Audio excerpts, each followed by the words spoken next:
परीक्षित जी ने पूछा कि मुझे कश्यप अवतार की और मोहिनी अवतार की कथा का रसपान कराइए। सुखदेव स्वामी कहते हैं कि आओ मैं तुम्हें समुद्र मंथन की कथा का रसपान कराऊं, क्योंकि जो समुद्र मंथन हुआ है उस समुद्र मंथन में मंदराचल पर्वत की मथनी बनाई गई, वासुकी नाग की रस्सी बनाई गई। एक पर्वत लेकर के आए महाराज, उस मथनी को कहां रखे तो स्वयं भगवान ने ही आज अपना कश्यप अवतार ले लिया और देवताओं से कहा कि यह मथनी मेरे ऊपर रख दो। आज भगवान का कश्यप अवतार हुआ समुद्र मंथन के लिए। बोले कश्यप भगवान की जय हो। आज मंदराचल पर्वत को कश्यप जी के ऊपर मतलब रखा गया, वासुकी नाग की रस्सी बनी है। एक तरफ देवता हो गए और दूसरी तरफ दैत्य हो गए। समुद्र मंथन चलने लगा, इधर देवता खींचने इधर दैत्य खींच रहे हैं। जब समुद्र मंथन चलने लगा तो सबसे पहले सुखदेव स्वामी राजा परीक्षित से कहते हैं कि हलाहल विष निकला। क्या निकला? हलाहल विष निकला। तो देवताओं ने जाकर के वो भगवान भोलेनाथ को दिया। पार्वती जी ने कहा कि प्रभु आप यह विष को मत पियो, लेकिन भोलेनाथ ने कहा यदि मेरे विष को पीने से धर्म का रक्षा होती है या तो मेरे यह विष को पीने से महाराज किसी का उद्धार होता है, मैं तो विष को अवश्य पीऊंगा। उसी समय भगवान भोलेनाथ ने उस विष को पी लिया और अपने ग्रंथ में जाकर के समाहित कर लिया। उसी दिन से भगवान का नाम एक हो गया नीलकंठ। बोले नीलकंठ भगवान की। उसी दिन से भगवान नीलकंठ बन गए हैं महाराज। 14 रत्न निकले हैं समुद्र मंथन में से। कितने? 14 रत्नों में से सबसे पहले विष निकला जो भगवान भोलेनाथ को दिया। महाराज घोड़ा निकला जो राजा बलि को दिया गया, कामदेवी को दी गई।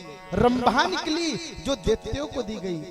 सुदर्शन चक्र निकला जो भगवान श्री हरि विष्णु को दिया। चंद्रमा निकला जो भगवान भोले नाथ को दिया। महाराज ऐसे 13 रत्न हुए और 14वें रत्न के रूप में अमृत आया है।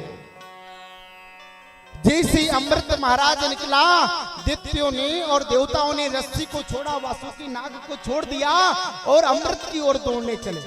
हम पिएंगे, हम पिएंगे, हम पिएंगे। भगवान श्री हरि विष्णु ने सोचा कि अगर इसी प्रकार यहाँ पर झगड़ा होगा तो अमृत रस को कोई पान नहीं कर पाएगा। तो भगवान ने अपनी माया से अपना एक अवतार मतलब अपना एक रूप बनाया मोहिनी का। बोले मोहिनी भगवान की। वहां पर मोहिनी अवतार लिया भगवान ने। और मैं तो कहता हूं कि महाराज सोचो यदि दुनिया की कोई स्त्री ज्यादा सुंदर रहती है तो सारे लोगों को अपने बस में कर लेती है, तो वहां पर तो साक्षात भगवान श्री हरि विष्णु ने अपना मोहिनी अवतार लिया था। तो भगवान का क्या दृश्य रहा होगा, भगवान की क्या सुंदरता रही होगी। आज भगवान मोहिनी अवतार लेकर के आए। अब तो क्या था कि देवता भी अमृत को भूल गए और दैत्य भी अमृत को भूल गए, बस उसी मोहिनी को देखने लगे। उन मोहिनी अवतार को देख करके अपनी सूझ बूझ भूल गए और वह भी भगवान के अवतार को देख करके मोहित हो गए। ऐसा मोहिनी अवतार बनाया। मोहिनी भगवान ने अपने हाथ में अमृत का कलश ले लिया, देवताओं को एक तरफ बिठा दिया और एक तरफ दैत्यों को बिठा दिया। देवता बैठ गए, दैत्य बैठ गए। मोहिनी भगवान ने कहा कि यदि मैं पहले देवताओं को बुलाऊंगा तो भी अच्छा नहीं होगा, पहले दैत्यों को बुलाऊंगा तो भी अच्छा नहीं होगा, तो मैं पहले उन दैत्यों को कुछ न कुछ समझा करके आऊं।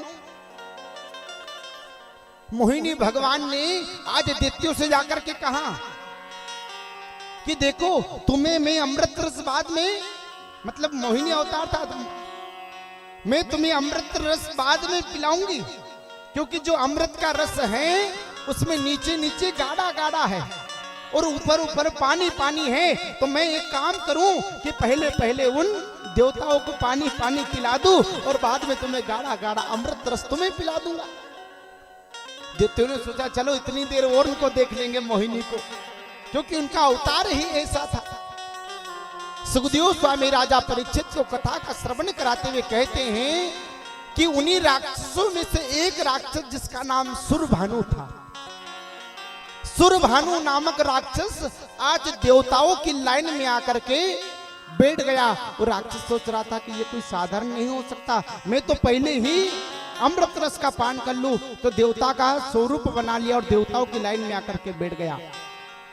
आज मोहिनी रूप में अमृत रस का पान कराने लगे भगवान। सारे देवताओं को अमृत रस पिलाते गए और उस सुरभानु नाम के राक्षस को भी अमृत रस का पान करा दिया।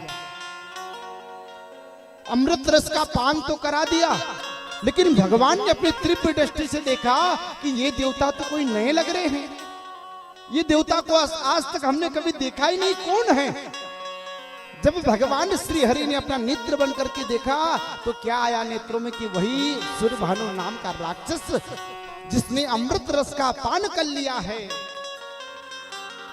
उसी समय भगवान श्री हरि विष्णु को क्रोध आया और उसी समय चक्र को आदेश दिया कि हे चक्र अभी जाओ और सुरभानु नाम के राक्षस के दो टुकड़े कर दो। चक्र आज तेज गति से गया और जाकर के उस सुरभानु नाम के राक्षस के दो टुकड़े कर दे। नमो नारायण ने कर दिया। एक टुकड़ा इधर जाकर के गिरा, एक टुकड़ा इधर जाकर के गिरा, लेकिन उसने तो अमृत रस का पान कर लिया। उसे भी भला कोई मार सकता है? कोई नहीं मार सकता। तो सुखदेव स्वामी राजा परीक्षित को कथा का रसपान कराते हुए कहते हैं कि समुद्र मंथन से पहले कितने ग्रह हुआ करते थे? 7 ग्रह हुआ करते थे। और जब समुद्र मंथन हो गया और जो सुरभानु नामक राक्षस के 2 टुकड़े हुए, उसी दिन से आज तक 9 ग्रह हो गए। हुए कि नहीं? 2 ग्रह कौन से पड़े? एक राहु और दूसरा केतु। आज यही राहु केतु हमारे पीछे भी लग जाते हैं। हमको राहु लग गया, हमको केतु लग गया, हमारे पीछे शनि लग गया। अरे मैं तो कहता हूं कि तुम भगवान के पीछे लग जाओ, और यदि तुम भगवान के पीछे लग जाओगे तो राहु केतु शनि तुम्हारा कुछ नहीं बिगाड़ पाएगा। क्या ताकत की तुम्हारा राहु केतु और शनि कुछ बिगाड़ दे। लेकिन हम तो भगवान का नाम जपते नहीं, हमें राहु की दशा है, केतु की दशा है। अरे क्या राहु और केतु के, तुम तो भगवान का भजन करो, क्योंकि भगवान के भजन में वो शक्ति है कि बड़ी से बड़ी विपदा को भी महाराज टाल देते हैं भगवान, और कभी अपने भक्त पर महाराज दुख नहीं आने देते। मैं तो कहूं तो भगवान ने आज सुरभानु नामक राक्षस का 2 टुकड़े कर दिए। वही सुरभानु नाम का राक्षस राहु केतु बना। उसी दिन से महाराज 9 ग्रह हो गए। लेकिन समुद्र मंथन से हमें क्या शिक्षा मिलती है? जो शरीर है वो क्या है? सरोवर है। समुद्र मंथन में जो हमारा शरीर है वह एक सरोवर है महाराज। जो हमारे अच्छे विचार है वो देवता है, जो बुरे विचार है वो क्या है? जो अच्छे विचार है वो देवता, जो बुरे विचार है वो दैत्य। और इसमें से भी रत्न निकलते हैं। हमारे शरीर से, इस मुख से रत्न निकलते कि नहीं? कई का तो ऐसा बोलता है कि उसकी बोली को सुनने की इच्छा ही नहीं होती है, और कोई ऐसा बोलता है कि इच्छा करती कि रोज रोज इसकी बातें सुना करे। होता है कि नहीं दुनिया में? ये क्या है? यही तो रत्न है। अरे रत्न, जो 9 रत्न हैं वो भी कहीं और नहीं, हमारे मुख के अंदर ही 9 रत्नों का वास है। हमारे मुख के अंदर ही महाराज सब सारी शक्तियों का वास है। लेकिन हम उन बातों को समझ नहीं पाते हैं। आप अच्छा बोलोगे तो अमृत बन जाएगा, आप बुरा बनोगे तो वही विष बन जाएगा। इसलिए हमेशा अच्छा बोलना है। अरे क्या जाता है यदि किसी से अच्छे से हमने बात कर ली तो? लेकिन हम तो ऐसा बोलते हैं महाराज कि हर किसी को रोना आ जाए। आजकल लोग महाराज जी बिना सोचे समझे बोल देते हैं, ये भी नहीं सोचते कि मेरे बोलने से इसको क्या फर्क पड़ेगा या नहीं पड़ेगा। लोग तो बस उठाया और चिपका दिया, जो आया मन में वो बोल दिया। लेकिन महाराज मनुष्य जीवन को ऐसे मत जियो